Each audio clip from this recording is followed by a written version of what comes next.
Hi, I'm Rick Barron, your host, and welcome to That's Life, I Swear. So let's see. Work 40 hours in a 4-day work week, and I can work from home? Over the past 2 years, we had to cope with COVID-19 and all of the underpinnings it brought with it. As we walked out of this virus nightmare, little did we know that our society had a lot of time to rethink what they wanted in their lives during those long 2 years.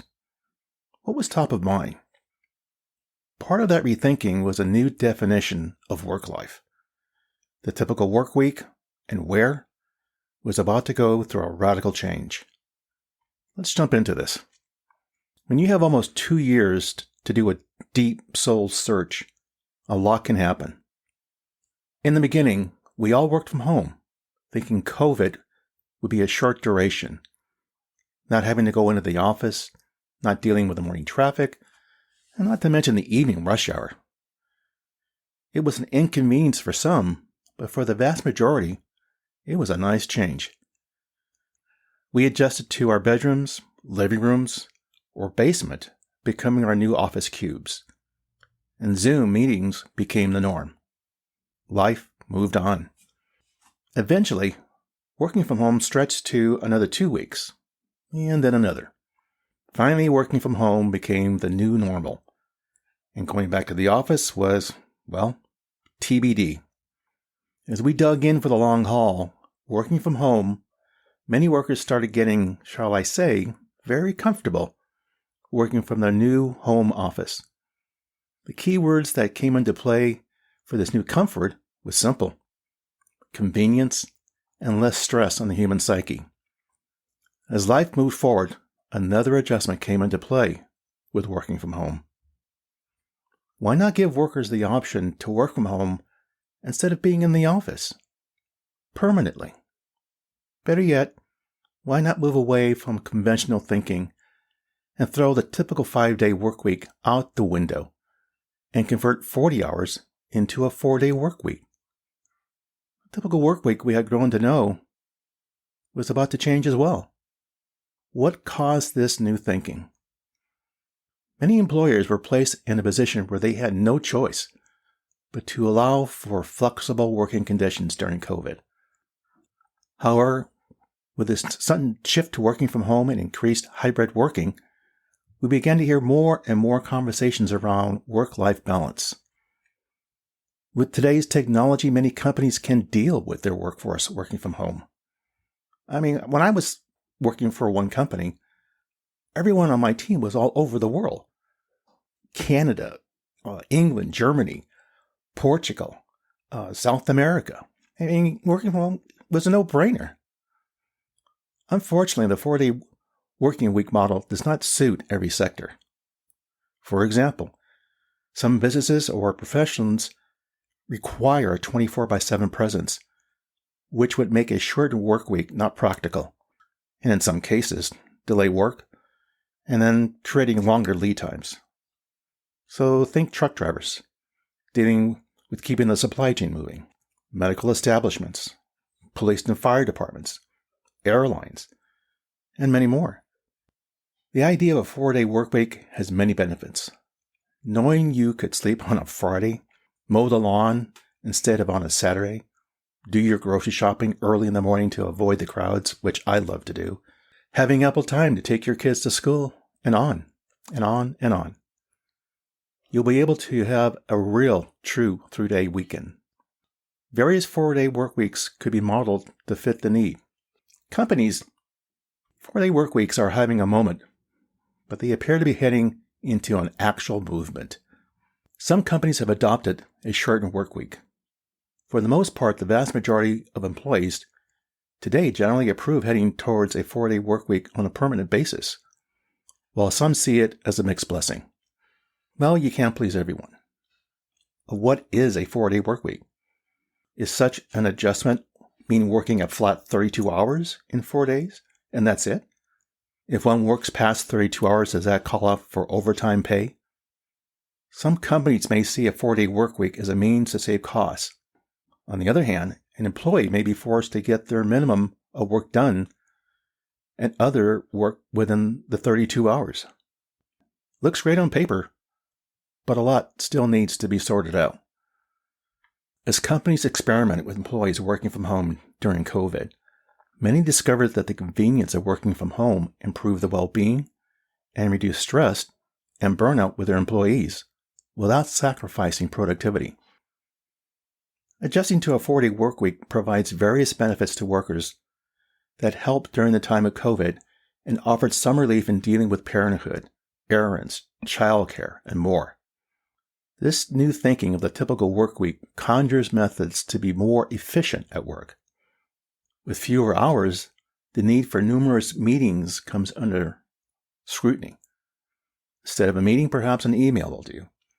Employees will sense that addressing the work at hand can be done with little interference. When work is squeezed into 4 days, the human interactions that fill the typical office time can suffer. A 4-day workweek compresses free time and forces the issue to stop daydreaming and get straight to work. A 4-day workweek is a change that helped many cope with the hurdles COVID threw at us. Adjusting to working from 5 to 4 days lends itself to being more efficient with time. Another experiment some companies are trying is when employees fail to cram all their work into the shortened work week, and it spills into their day off. Now, some companies are experimenting with a 4-day work week where they look at Friday like a no-meeting day, where one could do focus work without distractions from work. The idea of getting more work done in less time to increase time off is not a new concept. One only needs to go back to the days of the Industrial Revolution. While researching the history of the typical work week, I came across what Ford Motor did for their employees.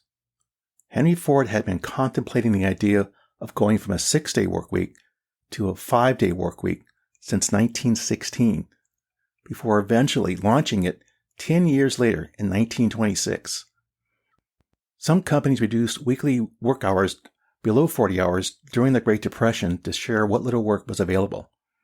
And in 1933, the U.S. Senate passed a bill that would have limited the work week to 30 hours, but that never happened. Now, fast forward to 1938, when a federal law came into the picture called the Fair Labor Standards Act.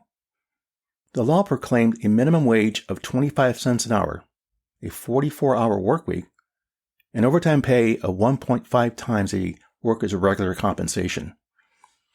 Now, bear in mind that a gallon of gasoline in 1938 was only 10 cents, but that was a lot of money back then. A few years later, the idea of a 40-hour work week became standard as part of the Franklin Roosevelt's New Deal plan. Toying with a 4-day workweek in the United States has been under discussion since the 1990s. Other ideas came up in 2004, 2008, and 2011. Apparently, it took a pandemic to take the 4-day workweek seriously. So what can we learn from slowly moving to a 4-day workweek, let alone working from home? Some quick points to call out here. With technology today making our lives ideal, we need to look at working smarter. Of course, we want results, but not at the expense of ongoing employee burnout and stress. COVID has given us pause to take a step back and sensitize ourselves to what is truly important in life. Sure, a good steady income is ideal. We all want that.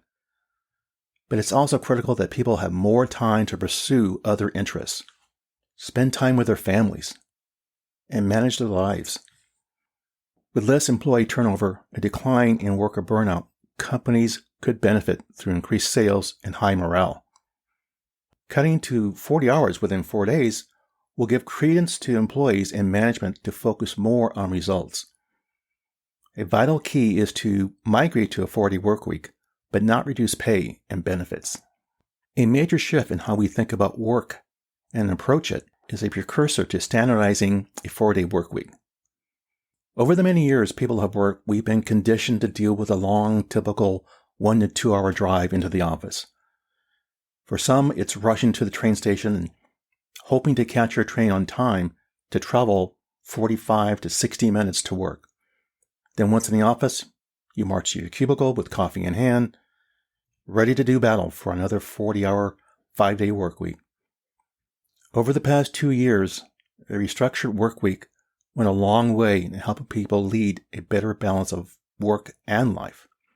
We may see pushes to 5-hour workdays, staggered flexible work arrangements, or people choosing remote work options, hybrid models, and other programs. Companies will benefit, as they'll have a happier workforce that's appreciative and highly motivated. Employees who are treated well will likely work harder, which will enhance productivity and profits. One of the great things we've seen come out of this pandemic is the optimism for change, particularly as it relates to workers. It's a cultural change that was probably on its way and perhaps long overdue. Due to the COVID, employees have become more demanding of how they want their lives. Companies today find themselves having to be more competitive and keep an open mind to employees' needs. More than ever, employees today have placed quality of life at the high end of making their lives more enjoyable. Employers have become open-minded to offering innovative ways to improve the quality of their workers' lives. The 4-day workweek is part of an overall reset of the workplace. It's here. For today's employees, now is your time. Another benefit to consider is our global carbon footprint. My favorite. Studies have shown that American employees drive 17% fewer miles on weekends than weekdays. Seriously, do we really enjoy the drive into work on top of the mass conga line to come home and unwind? A 4-day workweek will reduce carbon emissions in the United States by 45 million metric tons. I just thought I'd throw it out there. Today, tech companies are reviewing various experiments in how and where work will be done in a post-pandemic world. Some employers are looking at a 3-day work week and a hybrid workplace scheme, letting most employees come in whenever they want, or even working full-time and even permanently from home. Employers today are now facing a new era in the work environment. Employees to be told that they must come back to the office 100% of the time is now being looked at as old thinking behavior. Nothing is cast in stone as yet for moving to a shorter work week on a permanent basis. Until we see this trend move to an actual movement that is well worth the attention it needs, it's up to employers to determine how that 4-day work week eventually plays out. Well, there you go. That's life, I swear. As always, thank you for listening. Be sure to subscribe here or wherever you get your podcasts so you don't miss an episode. See you soon.